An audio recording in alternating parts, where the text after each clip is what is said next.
हरीश पाठक जैसे लोग हैं, शीतल पी सिंह जैसे लोग हैं, तो हमें निराश होने की ज़रूरत नहीं है।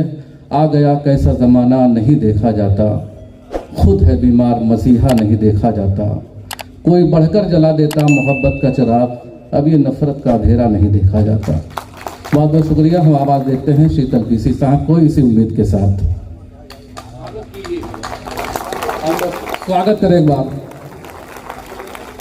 अरे सर सॉरी राकेश पाठक जी।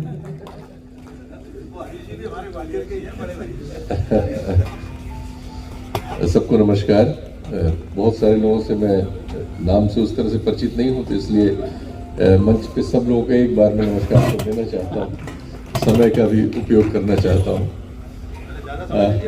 नहीं, बहुत सुंदर, बहुत सुंदर। डॉक्टर राकेश पाठक जी को आपने सुना, और ये बहुत ही सौभाग्य की बात है कि हम उनको उनकी अपनी भावनाओं के साथ सुन सके।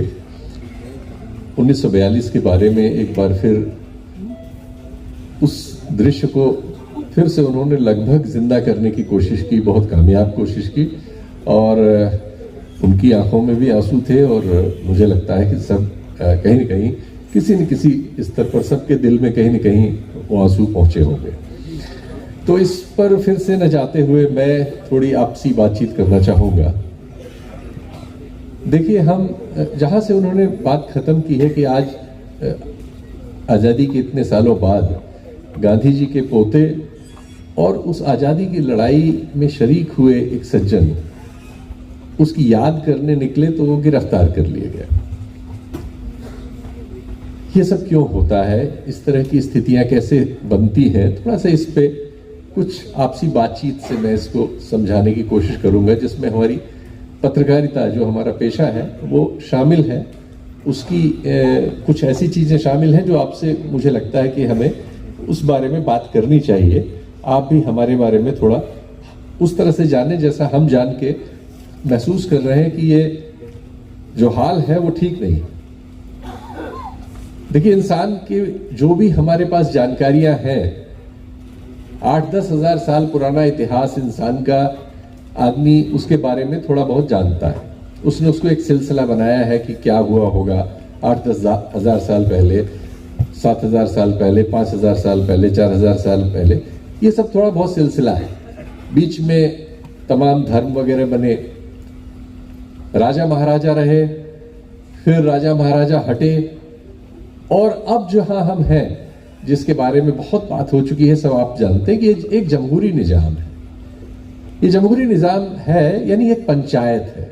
हमने आपस में अपने आप को एक कायदे में रखने के लिए खुद एक निज़ाम बनाया है, जिसको हम लोकतंत्र कहते हैं, जमहूरी निज़ाम कहते हैं, जो दुनिया के बड़े हिस्सों में जिसकी स्वीकार्यता है।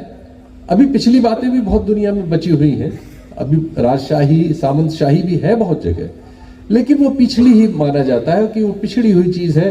हमेशा ये बात होती है कि आप भी अपने को ठीक करो, अफ्रीका ठीक करे, एशिया ठीक करे, यूरोप ने ठीक कर लिया, जहाँ जहाँ नहीं हुआ है वो सब अपने को ठीक करें, सब एक जमहूरी निज़ाम में बदलें।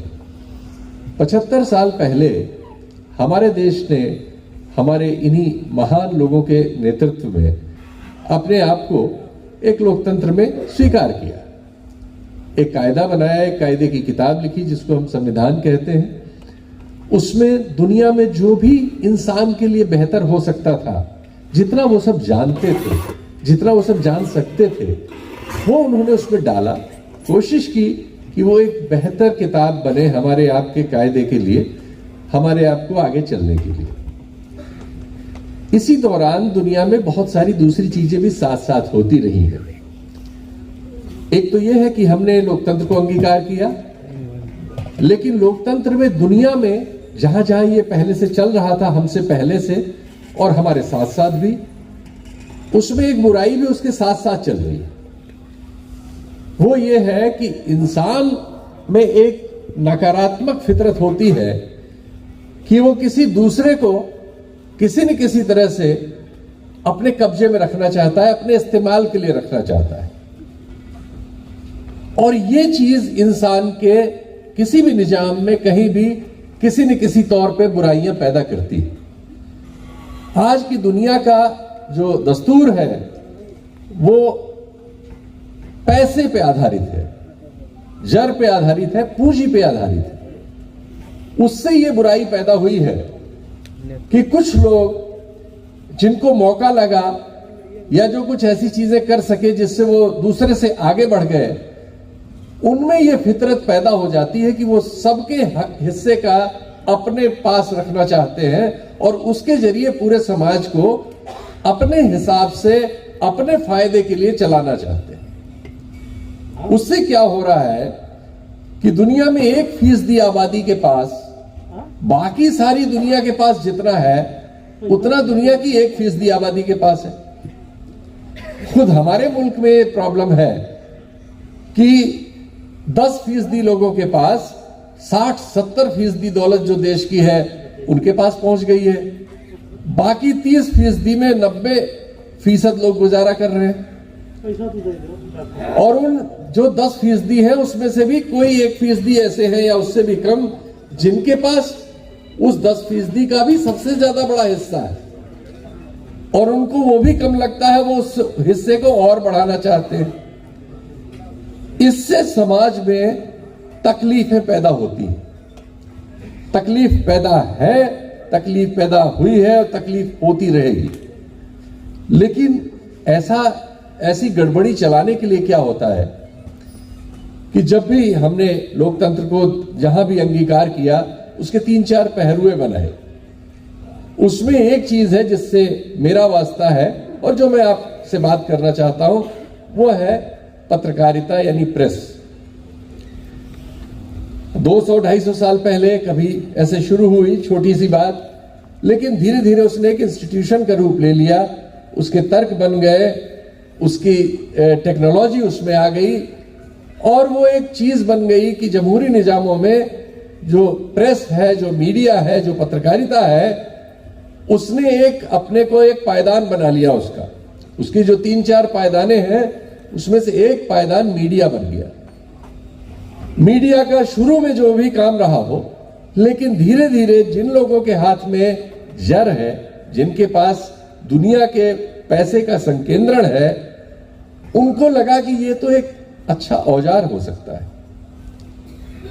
इसके जरिए लोगों की राय अपने मन मुताबिक पैदा की जा सकती है, राय बदली जा सकती है।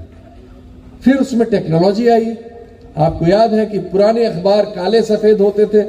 जो मेरी उम्र के लोग होंगे उन्होंने काले सफेद अक्षरों में छपे हुए अखबार, सफेद कागज पर काले अक्षरों के अखबार पढ़े होंगे। बाद में उसमें रंगीन आए, रंग छपने लगा, रंगीन अखबार आ गए। उसके आगे फिर और बात बढ़ी, टेलीविजन आ गया। अब आपके हाथ में मोबाइल है, उसमें बहुत सारी खबरें, उसमें आप हम सब लोगों को देखते हैं। तो ये तकनीक के धीरे धीरे विकास ने बहुत सारी पुरानी चीजें बदल दी, नई चीजों की जगह ले ली। लेकिन इससे हमारा आपका जो भला होना था वैसा नहीं हुआ, खतरा बढ़ गया। अखबार की तुलना में काले सफेद अखबार की तुलना में रंगीन अखबार छापना महंगा था।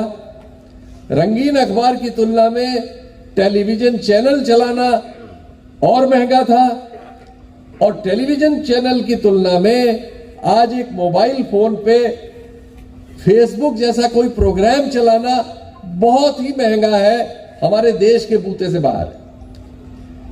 इससे क्या हो रहा है कि जब ये इतना महंगा जब हो जा रहा है तो फिर वो उन चंद हाथों में चला जा रहा है जो दुनिया को अपने हिसाब से, अपने लिए, अपने फायदे के लिए चलाना चाहते हैं। नतीजा क्या हो रहा है कि आप एकाएक पाते हैं कि पूरे देश में एक खास किस्म की राय अगर चाहा जाए तो बन जाती है। दुनिया को सोचने समझने और दुनिया की व्याख्या करने वाले विद्वानों ने आज से 40-45 साल पहले ही इस खतरे को समझा है और इसको कहना शुरू किया। आज अगर एक राष्ट्रीय टेलीविजन चैनल चलाना हो, एक दैनिक अखबार चलाना हो तो कुछ लाख, 1-8 करोड़ में आप हिम्मत कर सकते हैं। लेकिन अगर एक राष्ट्रीय टीवी चैनल चलाना हो तो आपके पास कम से कम 400-500 करोड़ रुपए होना चाहिए और उसका सालाना खर्च 150 करोड़ के आसपास है। एक ऐसे चैनल का जिसको दुनिया देखे, जैसे आज तक है, एबीपी न्यूज है, टीवी 9 है, जी न्यूज है, वगैरह वगैरह, इन सब के में इतना पैसा लगता है। जाहिर है इतना पैसा किसानी करने वाले नहीं लगा सकते, मजदूरी करने वाले नहीं लगा सकते, नौकरी करने वाले नहीं लगा सकते, बेरोजगार नहीं लगा सकते, हम जैसे बहुत से ऐसा सोचने वाले पत्रकार नहीं लगा सकते।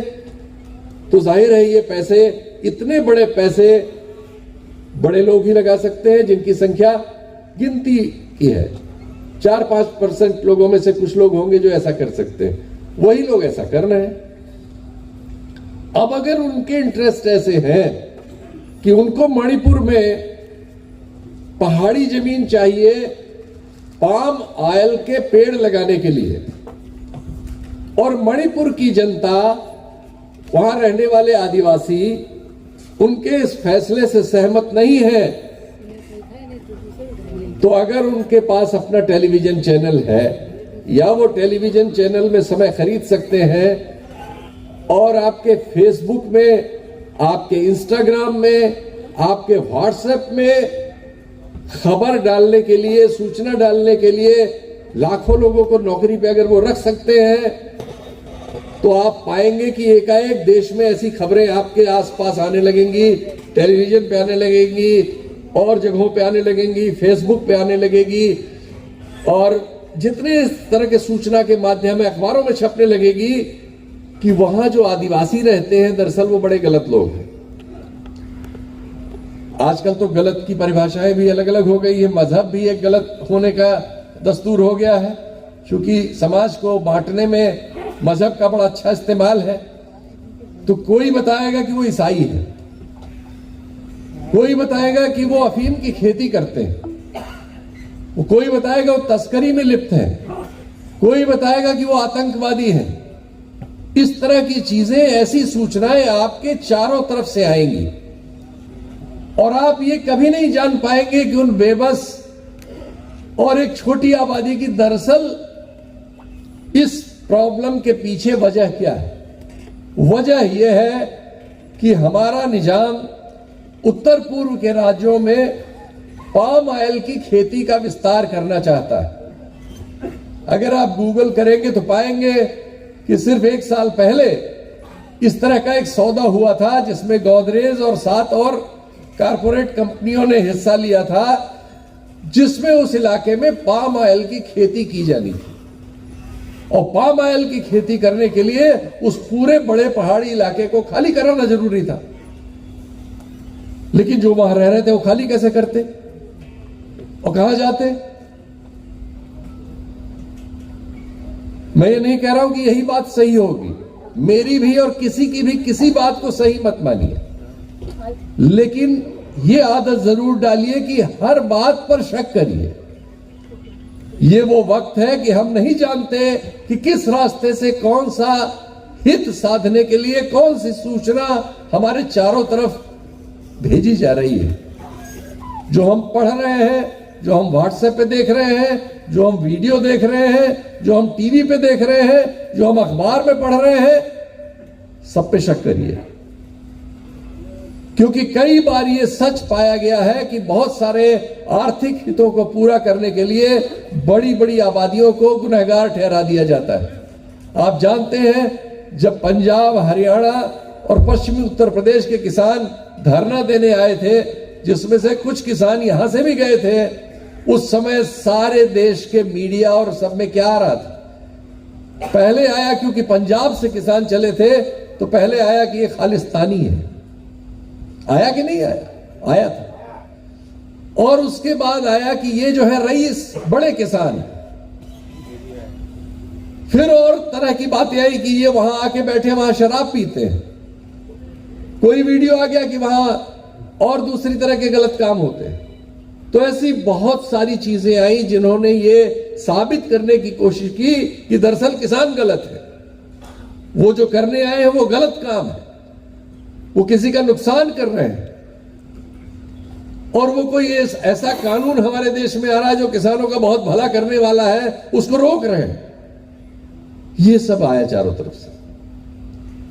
ये तो अच्छा था कि उनके बीच सहमति थी, समझ थी, और उनमें शक करने की आदत थी कि उन्होंने इस प्रचार को सही नहीं माना और उस इलाके की आबादी ने 1 साल तक जाड़ा गर्मी बरसात में वो संघर्ष किया और वो कानून वापस हुआ। तो हमें नहीं पता होता बहुत बार कि हमारे चारों तरफ जो सूचनाएं आ रही हैं उसके पीछे क्या है। और ये माध्यम जो है वो इतने ताकतवर है, इनकी साइज इतनी बड़ी है। जैसे मैंने कहा कि आज पूरे भारत देश में सारे रईस मिलके एक फेसबुक बनाने की हैसियत नहीं रखते, वो अमेरिका से बन के आया।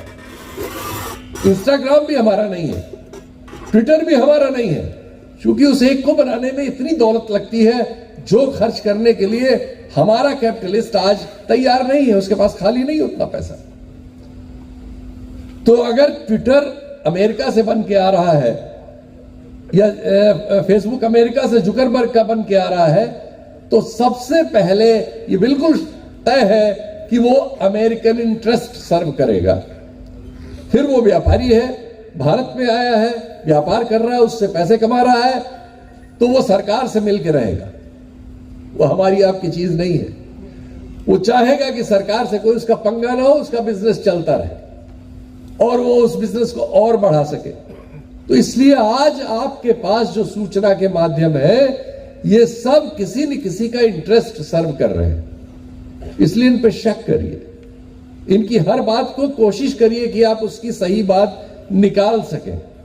और सबसे जरूरी बात यह है कि आवाम पे सबसे कम शक करिए। जनता इतना कॉन्स्पिरेसी नहीं कर सकती, लाखों किसान मिलके ये कॉन्स्पिरेसी नहीं कर सकते, लाखों मजदूर ये कॉन्स्पिरेसी नहीं कर सकते। इसलिए इंसान से नफरत मत कीजिए, चाहे वो मजहब के आधार पे बांटा गया हो, काम के आधार पे बांटा गया हो, जाति के आधार पे बांटा गया हो, रंग के आधार पे बांटा गया हो, जेंडर के आधार पे बांटा गया हो। इस तरह के किसी भी बंटवारे को जो का त्यों स्वीकार मत करिए। यही हमारी ताकत है कि हम इस बंटवारे को न स्वीकार करें और हम उस पर शक करें जो हमारे चारों तरफ उन माध्यमों से आ रहा है जो हमारे हाथ में नहीं है, लेकिन वो माध्यम हमारे हाथ में है क्योंकि हमने एक सुविधा फोन करने के लिए एक हमने फोन खरीदा, संदेश भेजने के लिए हमने उसमें व्हाट्सएप का ऐप लिया, कुछ सूचनाएं जानने के लिए हम फेसबुक पे गए, कुछ और जानने के लिए हम इंस्टाग्राम पे गए, घर में बैठे तो मनोरंजन के लिए हमने टीवी खोला। लेकिन ये शक करते हुए इसका इस्तेमाल कीजिए कि ये हमारे हित की बात करने के लिए नहीं है, ये किसी और के इंटरेस्ट सर्व करता है। एक छोटा आंकड़ा देता हूं, जो चीजें टेलीविजन के माध्यम से बेची जाती हैं, ये सरकार के स्वीकृत आंकड़े हैं, लोकसभा और सब जगह दिए जाते हैं, विभिन्न अध्ययन संस्थाएं इनका अध्ययन करती हैं। जो भी चीज टेलीविजन के माध्यम से बेची जाती है और जो चीज टेलीविजन के माध्यम से नहीं बेची जा सकती, दोनों की जो मार्केटिंग वैल्यू है उसमें 7000 गुने का फर्क है। 7000। यानी अगर टेलीविजन पे कोई चीज आ गई और आपके पास, आप अगर उद्योगपति हैं, आपके पास इतना पैसा है कि आप भी घी बना, मैं एक छोटी जो सबकी जानकारी की बात है, घी की बात करता हूं। घी जो हर घर में बनता है, आप सब लोग जानते हैं उसको। वही घी जब पतंजलि नाम की एक कंपनी टेलीविजन पे प्रचार करके बेचती है तो महीने भर में वो जितने कंटेनर बेच लेती है, क्या कोई किसान शुद्ध घी बना के, पतंजलि घी शुद्ध नहीं है, 3 बार टेस्ट में फेल हो चुका है, 500 550 रुपए में आप में से कोई 1 किलो घी नहीं बना सकता। दूध के दाम को अगर आप जोड़ लें तो 22-24 लीटर से ज्यादा दूध एक किलो घी बनाने में लगता है। यह वैज्ञानिक रूप से तथ्य है। लेकिन वो 500-550 रुपए में घी बेच देते हैं और उनके कंटेनरों में बिक जाते हैं। कोई किसान बेच सकता है क्या? नहीं। इसलिए कि वो टेलीविजन पर ये कहते हुए आते हैं और टेलीविजन उनका प्रचार करता है, टेलीविजन उनके लिए झूठ बोलता है और हम अनजाने में उसको सच मान के उसको खरीदते हैं। अभी सरकार ने एक फैसला किया है, कुछ उसकी भी बात कर लें, बहुत छोटी छोटी, जो हमारी बहुत सारी सूचनाओं में जो जरूरी सूचनाएं हैं वो गायब करने का भी काम ये तंत्र करता है। आज से 4 दिन पहले संसद में एक बिल पास हुआ है। मैं इसको इसलिए जानता हूं कि 20 साल में एक दवा कंपनी में डायरेक्टर रहा हूं, हमारे परिवार का काम है। इस सरकार ने यह बिल पास कर दिया है, दोनों सदनों में पास हो चुका है, जिसके तहत अगर कोई हमारे यहां ऐसी दवा बनाएगा, दवा बनाने वाली कंपनी जिस दवा में, जैसे दवा में लिखा हुआ है पैरासीटामॉल बुखार उतारने की दवा है, 500 ग्राम या 650 मिलीग्राम लिखा हुआ है, सस्ता करने के लिए हो सकता है कि उसने ओरिजिनल पाउडर उसमें सिर्फ 50 मिलीग्राम डाला हो और 600 मिलीग्राम उसमें मिट्टी हो। तो ऐसी दवा बनाने वाले दवा कंपनी को अब कानून सिर्फ जुर्माना करेगा, कोई सजा जेल की नहीं होगी, गिरफ्तार भी वो नहीं होगा। ये आपने किसी अखबार में पढ़ा? कितने लोगों ने किसी अखबार में पढ़ा, ये बताइए हाथ उठा के। आपने पढ़ा अखबार में? कितने लोगों ने इसको टेलीविजन में देखा? आज से 8 दिन पहले या 7 दिन पहले आनंद भाई ने इस पर एक प्रोग्राम किया, एक YouTube चैनल इनका है, ये मैं इस पे बाद में आता हूं, लेकिन उसमें एक प्रोग्राम हुआ है मेरी जानकारी में, ये कहीं अखबार में नहीं है, कहीं नहीं है, आपको हमें पता नहीं है। इसके पहले कानून ये था कि अगर ऐसी दवा बनाने वाला पकड़ा जाएगा, उसका लाइसेंस रद्द होगा, उसे कम से कम 3 से 7 साल की सजा होगी, आसानी से जमानत नहीं होगी, जुर्माना अलग से होगा। कानून बदल दिया गया। एक कानून अभी और बदला गया है कल, कि जो आरटीआई आप लोग करते थे, हम लोग करते थे, कांग्रेस के जमाने में एक कानून आया था जिससे हम पूछ सकते थे कि फला डिपार्टमेंट में फला कागज आपने फला फैसला कैसे किया, हम फाइल देखना चाहते हैं, या हमें इसका उत्तर दीजिए।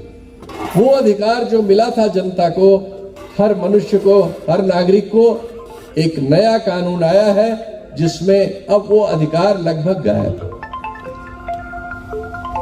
ये सारी चीजें जो हो रही हैं या की जा रही हैं, या मणिपुर जल रहा है, इन सब के पीछे हमें ये तलाश करने की जरूरत है कि इनके पीछे कोई निश्चित तौर पर ऐसा इंटरेस्ट होगा जो किसी न किसी उद्योगपति को, जो सरकार के करीब होगा, मदद कर रहा होगा। ऐसा ज्यादातर बार पकड़ने में आता है और ज्यादातर बार ऐसा होता है। इसलिए बहुत जरूरी है कि किसी भी चीज पे शक करिए, मैं जो बोल रहा हूं उस पर भी शक करिए, कोशिश कीजिए सच जानने की अपनी ओर से, नागरिक के लिए सबसे जरूरी है। तो मीडिया का एक स्वरूप वो है जो मैंने आपके सामने बताया, चूंकि उस पेशे से हम जुड़े हैं। हम में से बहुत सारे लोग, जो बात मैं कह रहा हूं वो सब जानते हैं, जो मंच पे बैठे हैं सब लोग इस बात को मुझसे बेहतर ढंग से जानते हैं। इसीलिए हमेशा जब भी जो भी मीडिया जिस फॉर्म में भी रहा है, उसका एक प्रतिकार करने वाला स्वरूप भी हमेशा रहा है। चाहे उसमें इंडिविजुअल्स रहे हो, व्यक्तिगत तौर पर बहुत से बहुत ईमानदार पत्रकार रहे जिन्होंने अपने मालिकों से समझौता नहीं किया, संपादकों से समझौता नहीं किया, राजनीति से समझौता नहीं किया, और जो सही समझा वो लिखा और उसकी कीमत चुकाई। अब तकनीक के युग में सिर्फ उतने से काम नहीं चलता, इसलिए प्रयास होते रहते हैं कि लोग किसी दूसरे माध्यम का उपयोग करके वो बात लोगों तक कहने की कोशिश करें, भले ही कम लोगों तक जाए, लेकिन प्रयास तो करें वो बात भी कहने का जिस बात के बारे में हमें शक है कि शायद वो नहीं, ये बात सही है। जैसे कोई तो ये प्रोग्राम करे कि दवा के लिए कानून तुमने क्यों बनाया। जो आनंद वर्धन का YouTube चैनल है, शायद 1-2 लाख 3 लाख लोगों तक गया होगा, लेकिन फेसबुक पर तो 55 करोड़ लोग हैं। ट्विटर पे 4 करोड़ लोग हैं, व्हाट्सएप पे 65 करोड़ लोग हैं। तो मुकाबला नहीं है, बहुत बड़ा अंतर है। फेसबुक अगर चाहेगा, टेलीविजन चाहेगा, व्हाट्सएप चाहेगा, तो वो एक साथ पूरी आबादी के दिमाग को लोगों से ताली बजवा सकता है कि बहुत अच्छा कानून बना है।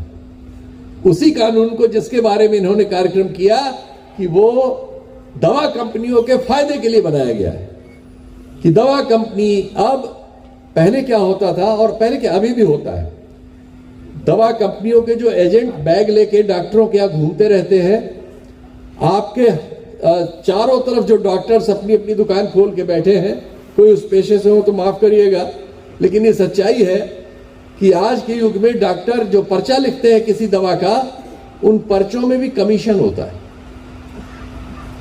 वो पर्चा लिखने का भी कई डॉक्टरों को कैश कमीशन मिलता है, किसी को कोई रेफ्रिजरेटर वगैरह गिफ्ट मिलती है, बहुत से लोगों को विदेश यात्रा वगैरह की गिफ्ट मिलती है। ये सब उसमें छिपा रहता है। लेकिन ये जो हुआ है, ये जो कानून के तौर पे बदल दिया गया, इसके बाद तो वो डरेंगे ही नहीं। हम आप पूरे पैसे दे के दवा खरीद के ला रहे होंगे और दवाई उसमें 1/10 आ रही होगी, क्योंकि अब वो सब्जी मंडी की तरह का मुकाबला होगा। ए कंपनी मान लीजिए 50% मिलावट करती है तो बी कंपनी 70% मिलावट करेगी। वैसे ही हमारा देश दुनिया में नकली दवा बनाने के लिए सबसे कुख्यात देशों में से एक है, जहां नकली दवा का कारोबार बहुत होता है। इस धंधे से जुड़े किसी से आप बात करेंगे तो वो आपको जानकारी इसके बारे में थोड़ी बहुत देगा, और खासकर उन देश राज्यों में ज्यादा होता है जो हमारे राज्य जैसे उत्तर प्रदेश है, बिहार है, आसाम है, इधर की पट्टी में ही नकली दवा का ज्यादा कारोबार है। दक्षिण भारत वगैरह में शैक्षणिक और दूसरा स्तर, औद्योगिक वगैरह स्तर बेहतर हुआ है, इसलिए वहां लोग हमसे ज्यादा सचेत हैं, इसलिए वहां नकली दवाइयों का प्रवेश तुलनात्मक रूप में कम है। लेकिन ये कानून बन जाने के बाद अब उन लोगों को ये आसान हो गया है, क्योंकि अब सिर्फ जुर्माना होगा। 2-4 लाख जुर्माना हो गया। अगर उसने 100 करोड़ की नकली दवा बेच दी तो दे देगा 4 लाख जुर्माना, फिर उसी धंधे में लग जाएगा। इस तरह के बहुत सारे फैसले हो रहे हैं, आने वाले दिनों में भी होंगे।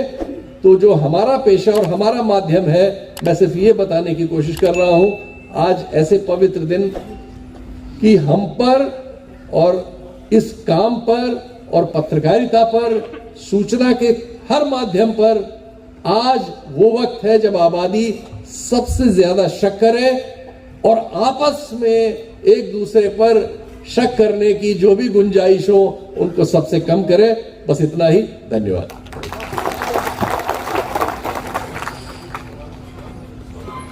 बहुत बहुत धन्यवाद।